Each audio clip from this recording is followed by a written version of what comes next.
Sorry, I can't do that. Not possible.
What is going on, guys? TalkNorwichCity here, back for another breakfast with TNC video. Today I've got scrambled egg on toast. It's looking pretty healthy. 3 eggs, no milk today, 2 little slices of wholemeal bread. We've also got a little bottle of orange squash to keep me going. And we've got a Christmas tree because it's nearly Christmas.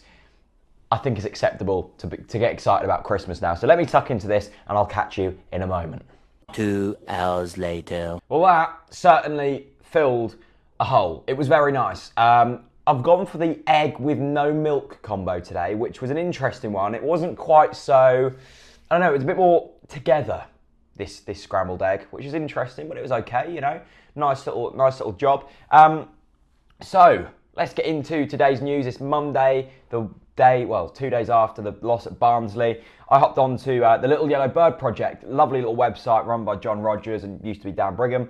And on here is things we sort of learned against Barnsley, written by Zoe Whitford. And it's just a really nice article. So the first one is trying.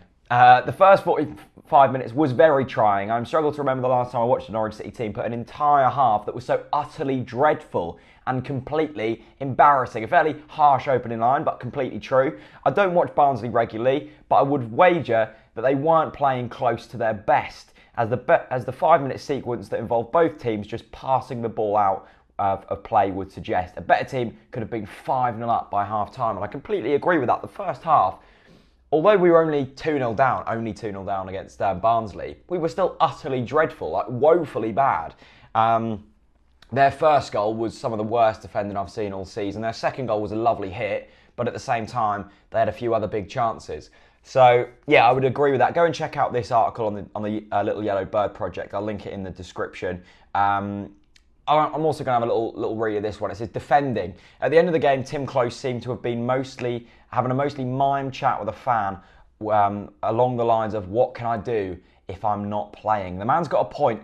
I know I said I have no interest in picking the team, but recent defensive selections have been at least gently baffling. I have no idea why Tim Close is playing. There's been a few rumours going about. I want to see Tim Close in against Aston Villa. I do not want to be seeing Sebastian Bassong at all. Next up is a bit of quite exciting news, actually. This is on the Daily Record, which is, of course, the Scottish newspaper. It says here, Aberdeen Lone Star James Maddison could be heading back to Norwich in January. Now, of course, James Maddison, we loaned out to Aberdeen, a very hot prospect who's ripped it up at Aberdeen so far. He's probably most well known for that incredible free kick against Rangers that won Aberdeen the game, but he's been doing really well there so far. He's made 15 appearances for Aberdeen, including a cup final, doing really well there. Aberdeen, of course, want to extend his loan deal to the end of the season. I think there is an option in there to do so.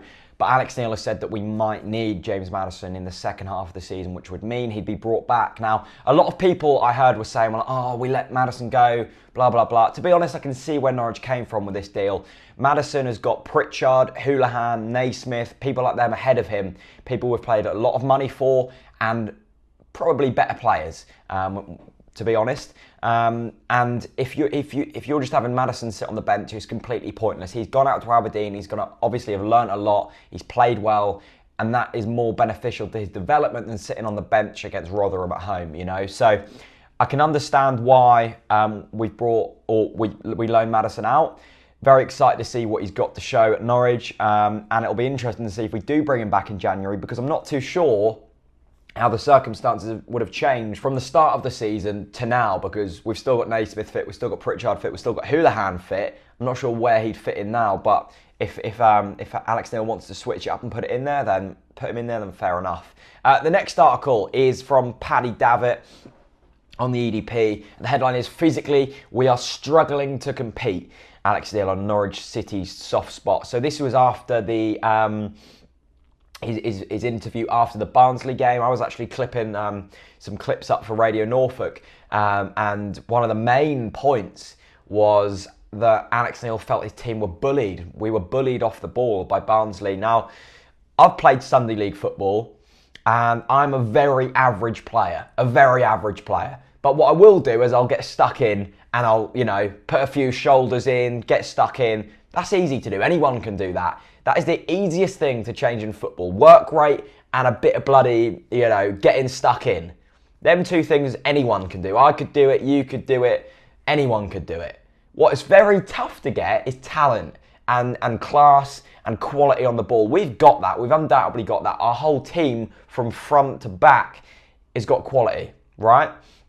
Now, if you're telling me that we are struggling because we're getting bullied off the ball, that is downright embarrassing, because anybody should be able to get stuck in. We saw in the second half that Malumbu came on and completely changed the element of the game, and whether that's down to team selection and putting a few tougher guys, more experienced guys in there, or whether that's simply telling your players to go and get bloody stuck in, it's a fairly easy fix. You know, the Murphys were passengers at the weekend. I love the Murphys, but they just didn't cut it. Dorrans and House in that midfield too it's a great one, but it doesn't sometimes work. It didn't work at the weekend. That partnership works more when you've got a team who aren't willing to press as much, like Brentford, etc. And we had a few games at the start of the season, but more likely you'll probably need Malumbu in there or Thompson in there.